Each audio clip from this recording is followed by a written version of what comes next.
Good morning and welcome to Let's Walk About It.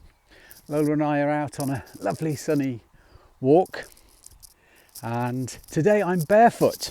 I'm actually slipped my shoes off and I'm walking around. It's an arboretum that we planted a few years ago in the village where I live, and there's a nice grassy path that's mowed relatively regularly, so I sometimes, especially on days like this when the dew is cool, the ground is soft and warm as well. There's a warmth and coolness to the ground, which is a lovely sense. But I whipped my shoes off and ground myself. So today's Let's Walk About It is slowing down.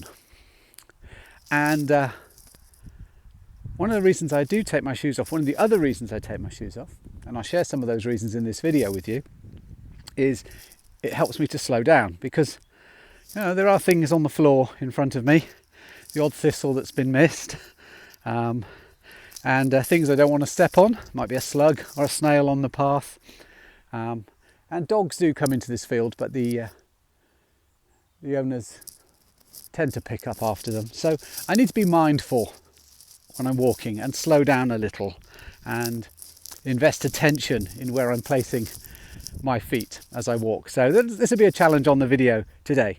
I'm Ian Banyard. I'm a wellbeing author, a natural mindfulness guide and guide trainer, and the founder of Nature Connection World. Thank you for joining me on this morning's walk. And slowing down. I think in a world that's very, very busy, probably one of the hardest things to do is slow down. And therefore, slowing down is probably what we need to do. I often find that sometimes the hardest thing to do is actually the thing we need to do. I remember going to the gym many years ago. I used to frequent the gym, and I used to find after a hard day at work, I'd packed my gym kit to take with me to work so I could go to the gym on the way back.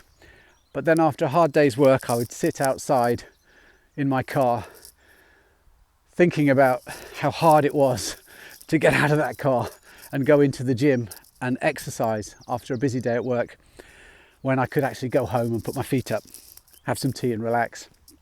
And it was really, really hard to do. And sometimes I found an excuse and didn't go to the gym. But quite often I would force myself, push myself, and self-motivate myself to go in. And actually when I did and came out afterwards, I felt brilliant. And so what I found was that sometimes when we do something that's quite hard and we think doesn't feel natural, actually the outcome proves that it is natural. Staying fit and healthy and looking after ourselves is a natural thing for us to do. And the reason I think I found that difficult, and maybe why many other people find that difficult, is because we've learned, it's become second nature to feel tired and not see the value or not appreciate the value in investing time in exercising and looking after ourselves. And that's the same, I think, with slowing down. We've all got so used to a busy world now, and everybody expects us to be doing things more quickly. And with technology, we have the opportunity to do things more quickly. And I often find on my walks, when I'm guiding walks, that I slow down. I have a pace that I like to walk at. It's about 1 mile an hour is the way I walk on a natural mindfulness walk. And quite often people on the walks will start talking to each other, getting a little bit distracted. Before I know it, they've passed me and they're walking on ahead. They have no idea where they're going because they're busy in conversation. But I'm not concerned about that, because I know as soon as they become conscious of the fact that they've moved ahead of the guide, and they get to a crossroads in the path, or they get to a stile or a gate or a road, they're going to stop and suddenly realise that they don't know where they're going. It's interesting. I think life's a bit like that. We get so busy. We're so busy moving through life at a pace that all of a sudden sometimes we wake up and we think, oh, how did I get here? Where am I going? And we're looking for guidance. So, slowing down. My challenge to you, is see if you can slow down yourselves today or this week. I mean, it's a bank holiday here in the UK. We've got the weekend and Monday as a bank holiday, and I'm sure people will be rushing around trying to get all those things done that they couldn't get done when they were busy at work or doing everything they do in the week. But I challenge you, invite you, encourage you, urge you to invest some time and some energy in slowing down, going more slowly. And how I do that, I'll just share that with you now. How I do that is I take my shoes off and I walk mindfully sometimes. As I said earlier, that makes me go slowly, that makes me invest more attention in where I'm placing my feet, but I also notice my feet. It's quite interesting. When I'm usually through the day, I notice my hands when I'm doing things. I'm aware of my hands, but I'm not very aware of my feet. Think about that now. You know, how aware of your feet are you? Now I'm talking about feet, you probably will be aware of them. And if I sort of mention the big toe on your right foot, I'm thinking of my big toe now and I'm pressing it into the ground below me. I'm very aware of my big toe on my left foot now. But I'm not very aware of any of the toes on my right foot. So focus on my big toe on my left foot. Notice that I'm not aware of the big toe on my right foot. Switch to my right foot. Notice the big toe on my right foot, but notice also that I'm not that aware of my left foot again.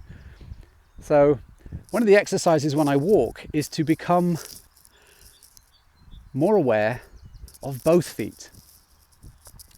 Have a balanced awareness as I slow down and move mindfully as I'm walking. It's wonderful to actually start feeling parts of my body that usually I've lost touch with, I've disconnected from.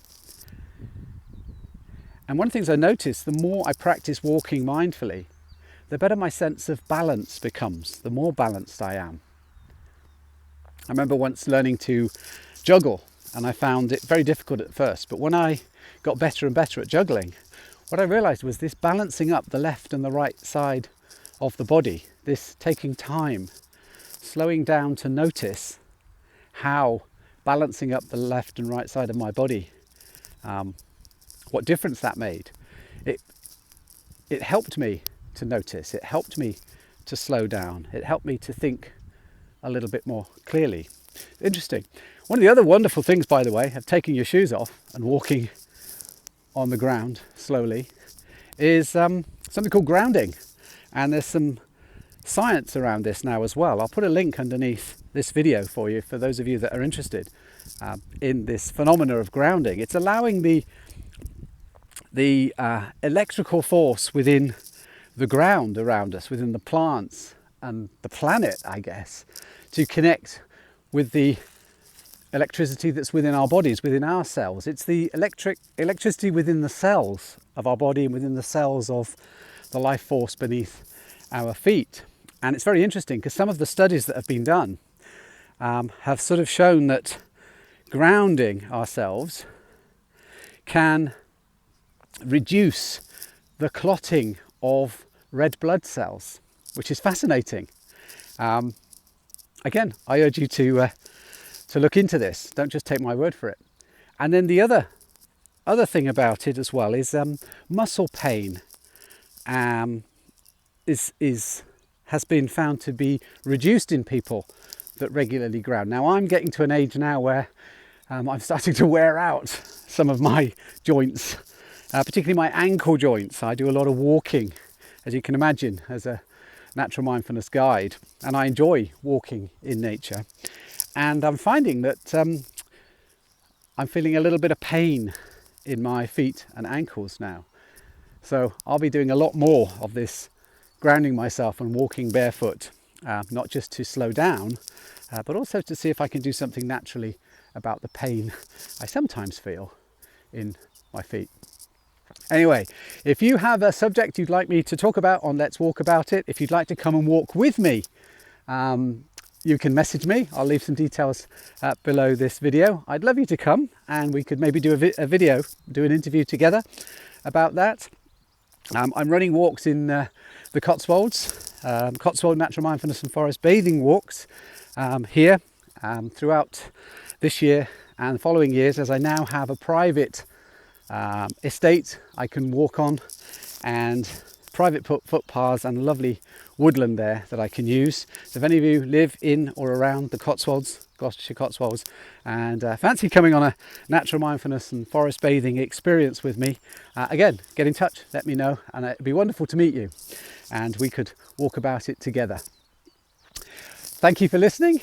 Please subscribe to this channel for more videos like this, and please also let people know about this channel. If you know people that could benefit from slowing down and could benefit from some of the subjects that I share on these videos, then please share that with them as well. Many thanks and enjoy your weekend. Take care now. Bye-bye.